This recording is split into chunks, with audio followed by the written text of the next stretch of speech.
Welcome back, everybody. This is the Things Christians Want to Know podcast, and I am Nate Johnstone, and that is Paul Anderson. Yes, I was just going to say it. You took the words right out of my mouth. Sorry about that. You can say it right That's now. okay. No, if I like you you. want. Yeah, no, you said it beautifully. And we are enjoying podcasting from a distance and recording the Zoom chat we are now doing as well. So if you haven't seen us on video, check out the YouTube channel. And if you prefer to watch two people talk than listen to two people talk, you're in luck, because that is exactly what we're doing. It sounds funny, but I actually do that. I watch podcasts all the time. I prefer watching than listening. Unless I'm exercising or doing work, then it's nice to listen, but that's just me. And if it's you too, congrats. So Paul, we are starting a new series this week on relationships, but relational ministry, really, specifically. Isn't that what you would say? Yes, I would definitely say. So why don't you, some people might understand what we mean when we say relational ministry, and some people might have no idea. Why don't you tell us about that? I will tell you a story. As I told you before, Karen and I, we were watching a video of Dietrich Bonhoeffer. You know that name, a Lutheran theologian, well known for some of his writings on community, but also well known because he became a conspirator with regard to the Nazis who were rising in Germany, and the church was strangely blind to what was going on. They were blinded by a vision for their country that lacked values.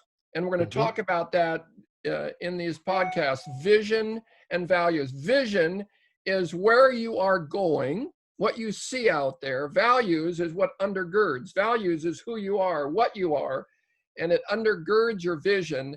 And so there was a vision. The church had been buried and struggling after the First World War, and now they were coming back. Finally coming back, yeah. Of reception, and they were feeling so positive that their eyes were blinded to this sinister, dark Nazi Third Reich regime. And he became a conspirator, and while Berlin conspirator against the Nazis, to be clear. That's right, yeah. Berlin was crushed, but nevertheless, he was arrested and ordered to be hanged.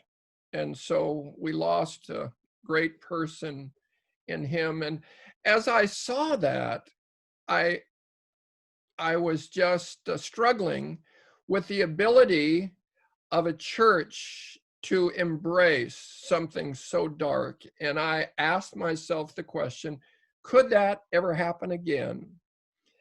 And not only did I say, obviously, yes, but at the end of our days, before the Lord returns, we are told that something far greater pandemic, to use the word we're using a lot these days, will erupt on society as a person will rise on the scene with a vision of world peace and with signs and wonders, and he will pull the wool over even the eyes of Christians, and they will follow the beast rather than the lamb. And so that got me thinking, what are we looking at here? And as you introduced it, relational Christianity. What we need to understand are the differences between vision and values. In the 80s, vision began to be popular. I had a guy in my church, Dan Hall, I remember him, and he came to me and he said, Paul, what's our vision? I didn't even know what he was talking about. What do you mean, what's our vision? That was, I never had that at seminary. And he said, McDonnell Douglas has a vision. What is our vision? And I figured, well, the Great Commission, let's make that our vision.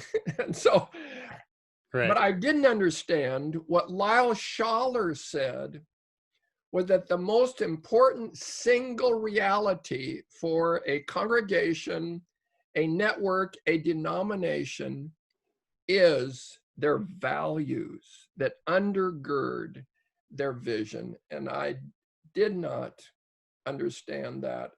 But now I do, and I see it now throughout the New Testament in particular, and I've written a little bit about it.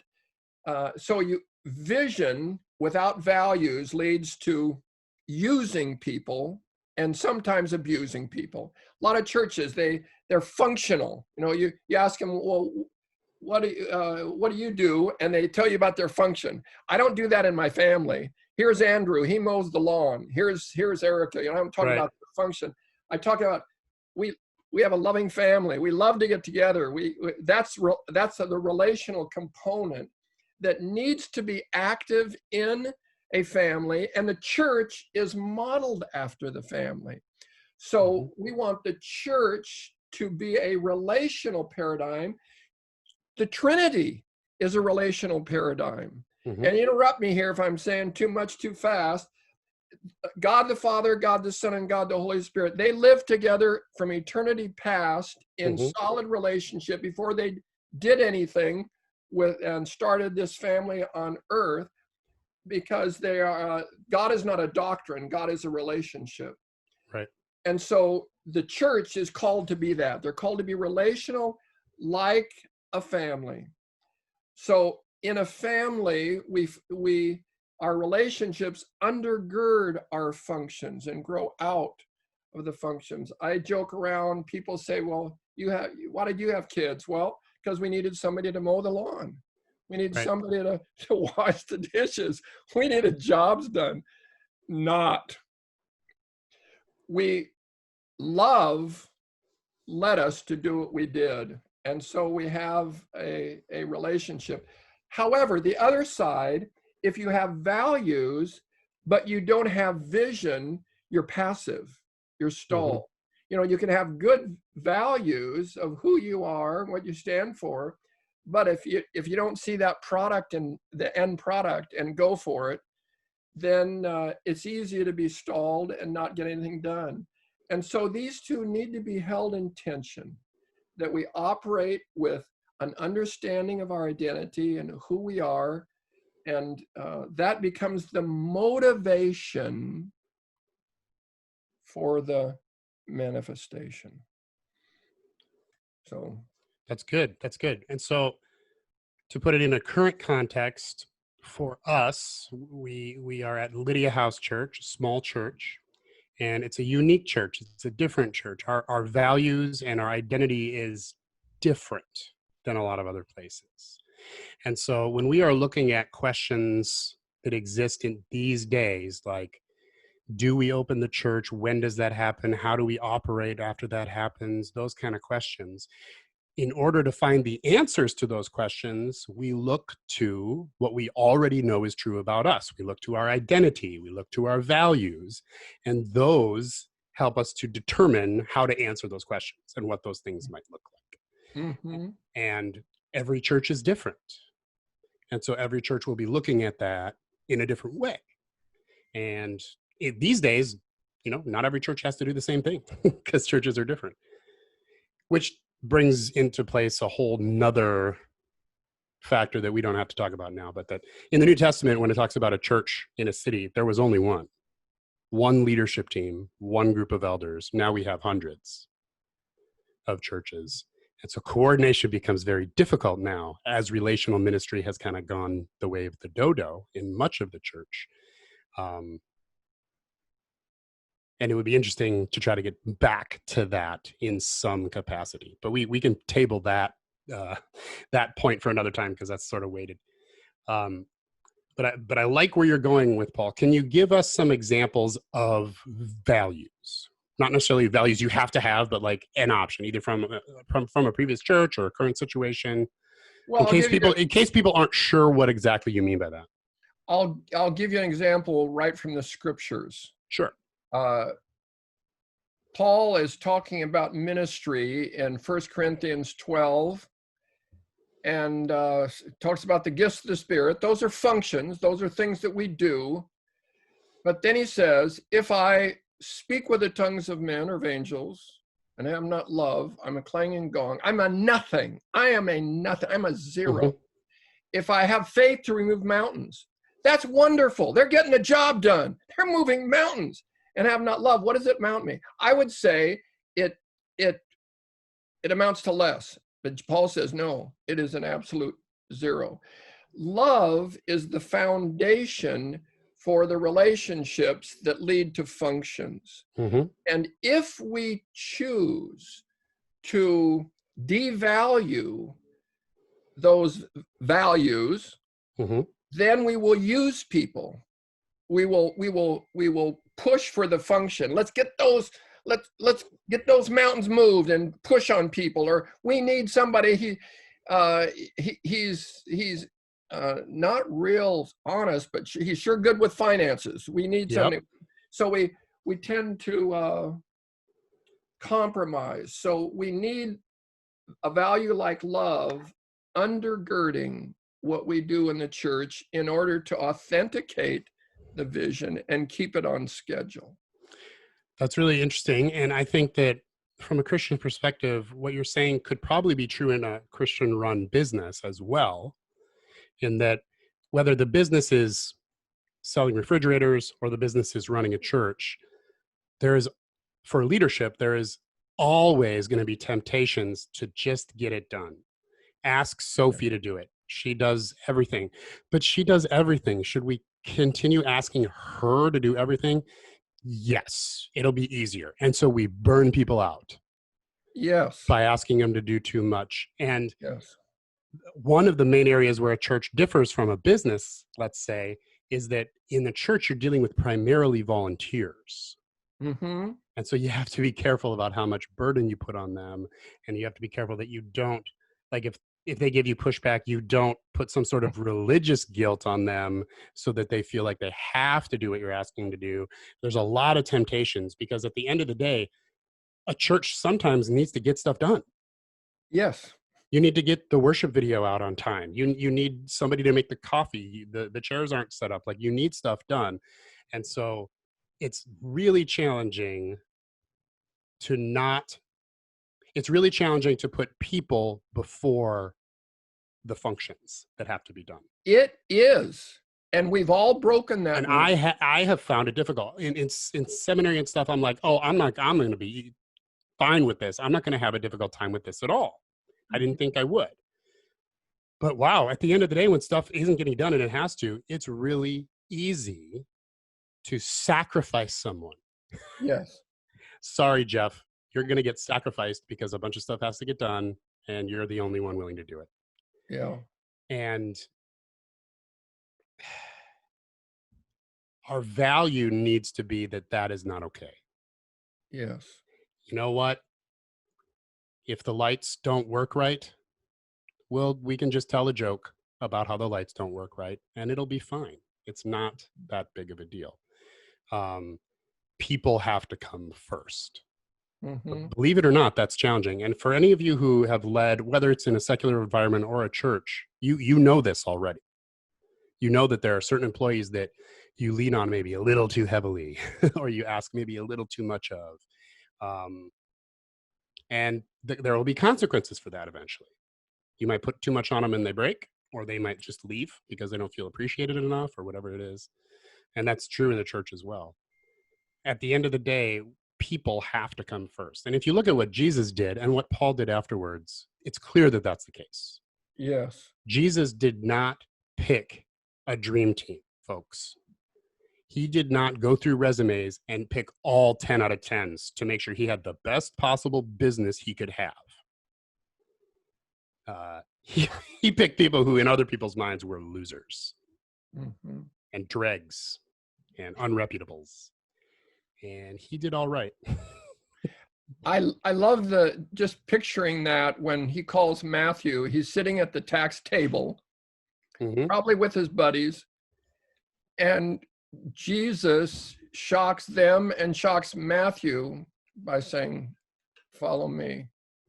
Yeah, And the second shocker was that Matthew got up.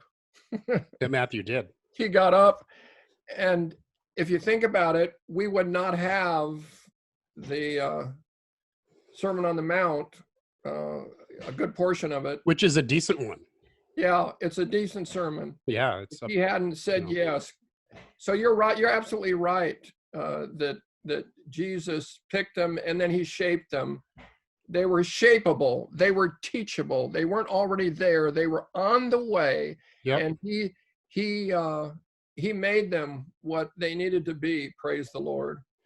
And God, I think God can do more with a teachable moron than he can with an unteachable genius. And I am proof of that because I'm not as smart as I make out.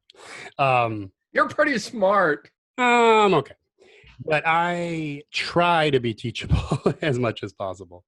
And when I first started learning this stuff, which is when I was in seminary at the Master's Institute, I had sort of lived some of this already, but I had no framework for it. I had never experienced anyone teaching about this stuff in my life.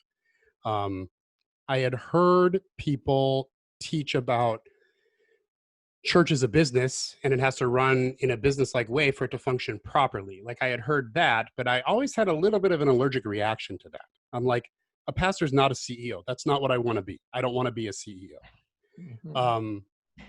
But being teachable, I did come to learn that, well, there is a business aspect to the church. There does need to be management that happens and leadership that happens within the church. And there are some similarities to business stuff in that. But at the end of the day, the main difference is a business exists primarily to make a profit. And we exist primarily for people. And a lot of businesses claim they exist to serve people, but if they stop making money, they would stop doing it. Mm-hmm. Right? Right. The organism needs to drive the organization, and that's a living entity. I heard a while back that there is a Fortune 500 company that changed their policy, and they said to their employers, "You are first. We have said that the customer is first," but they said you are first. They wanted to treat their own people like they were of value. So they changed their value, and it didn't negatively affect their company. In fact, it improved because they were happier, of course, and they were able better to serve the people. So they said, you are important. And I know of organizations, I know of one that's a powerful organization all around the world. And yet I've counseled with some of the people because they themselves weren't cared for in the kind of way they should have been cared for. They did their jobs and they did them well, but this is something that's easy to slip out of our awareness because we want to get things done. We want that end line statement. Exactly. And especially for me, I'm a goal-oriented person, planner, a little bit of type A in there. And so I value the ends more than the means, just naturally, my natural personality. And you would think that the church would be great at this, right? Relational, it's all about people. We should be good at this. But you'd be surprised. If you've never experienced this, you might be surprised. I have seen so many churches, parachurch ministries, you name it, totally fail at this. Mm-hmm. Because they get this vision to reach out to this certain people group in this certain country, let's say. Okay, that's their vision. And their vision outruns their values. Because the vision is so strong, the vision is what people give to, the vision is why people sign up. And if that happens, if your vision outruns your values, you will chew people up. You will grind them to dust, and you will fail eventually. Because the end justifies the means for you. We need to get these people saved. We need to get these people healed. We need to, whatever it is. And you will do anything to get to that goal, and you will sacrifice anything to get to that goal. And there's part of that that sounds sort of right. Yes. That sounds sort of right. That sounds a little Christian, but it's actually a distortion. It's a perversion, in my opinion, of And what we're supposed to do. Nate, what you just said, the end is justifies the means. What people don't understand is that the means become the ends. It did with communism. It comes with any sinister process that has warped values and a strange vision. It will, well, Paul said it, and it's so too obvious to be said, but if you sow corn, you're not going to get potatoes.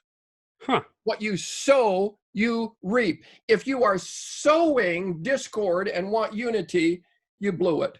Yep. We have to have values that support the vision, or we're going to use them, or we're going to, like you say, abuse them.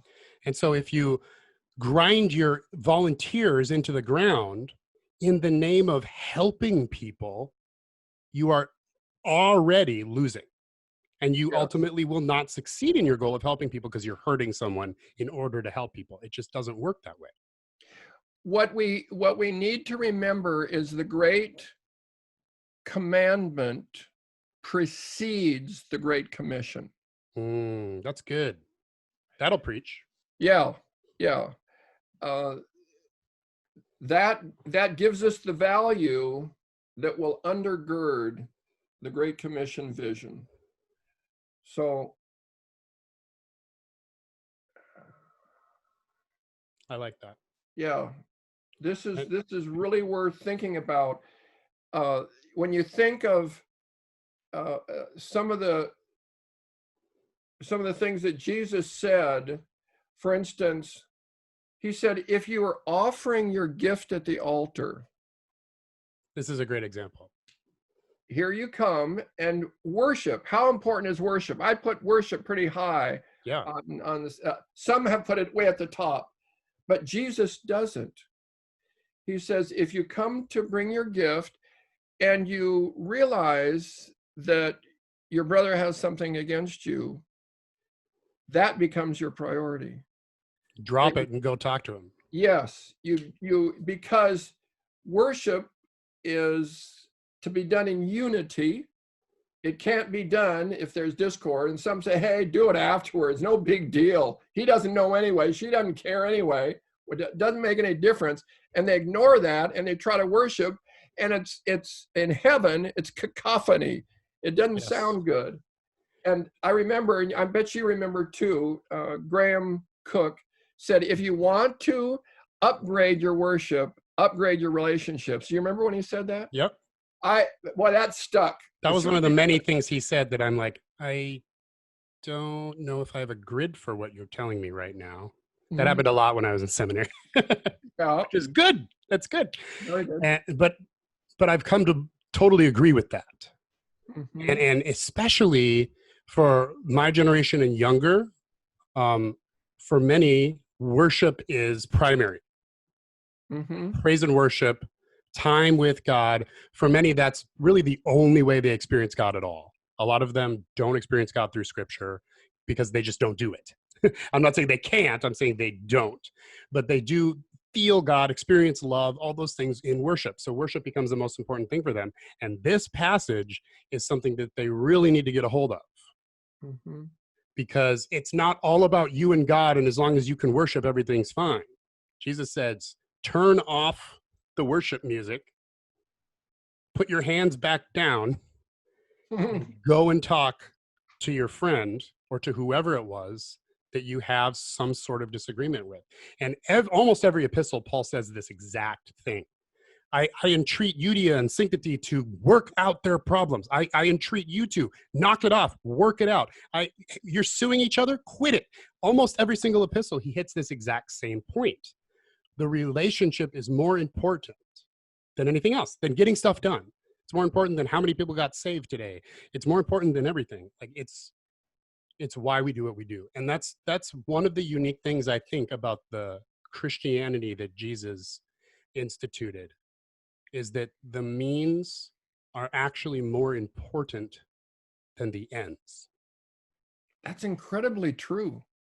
It's different. Many times Jesus says, not as the world does it, do I do it. Yeah. He's like, when he talks about leadership, he's like, the world lords over other people. That's how they do it in the world. It's not so among you. If you're going to be the first, you're the slave of everybody else. It's opposite. Jesus turns the tables on the world system across the board every time. And so with Jesus, the means are more important than the ends. And that's hard for someone like me, whose personality is the other way. I had a very funny example of that when I was in Tanzania, and I shared some things about the congregation, the life of the congregation. I was speaking mainly to pastors, and they said to me, we want to hear more about leadership. And when they said that, I knew what they were saying, because we sat up on the platform, we were high above them. Anybody who had more than 5 people in his congregation sometimes called himself a bishop, and they had cards and they showed them to me. So they had a real longing for being being recognized, for being on the platform. Honor, yeah. Yes. And so I knew what they were wanting. And I said, I'd be glad to talk about leadership. And you kindly disabused them of their notions regarding that. I said what I said about James and John wanting that. They had the best seat syndrome. And then I pointed at the congregation and I said, it shall not be so among you, which is what Jesus said to his disciples. It shall not be so among you. For whoever would be first, he must be last. And I got down low on the ground. Then I talked to him for a while about what it meant to be low. And an Episcopalian bishop afterwards came up to me in his red suit and his red tie. Mm-hmm. And he's also a politician, and he was a wonderful man. He said, Paul, you ruined me. You ruined me. And he was thanking me. Oh yeah, in a good way. But that was an example of seeing the reality, and we face it as well here. I'm not saying it's worse over there. We face it as well. The desire to be noticed. Absolutely. And sometimes that's why I think cross-cultural ministry is so important, because sometimes you can see something in another group, another culture that they don't necessarily see in themselves. So if we trust one another and we can go there and say, so I see this, is this what's happening? Yes. Do you think that's good? Maybe not. Okay. I agree. Let's move towards seeing if we can fix that. Whereas, you can't see the log in your own eye. But if you work together, you can get all the logs and splinters out of each other, which is why I love cross-cultural ministry, which I'm going to pause there because I think we need to come back and continue this next week. Did you have a parting comment or? Yes. I was going to say we have to stop here. Okay. Same comment. All right. Folks, sometimes, we get going and it's hard to put the brakes on this train, but we're going to do it, and we will see you next week. God bless. That is it for this episode of Things Christians Want to Know. If you have any questions or comments, please send them to questions@tcwkcast.com. We publish every Thursday, so tell your friends and please rate us on iTunes. That's really helpful for us. Additional information, including links to Nate's blog, Paul's blog, etc., can be found on tcwkcast.com. God bless.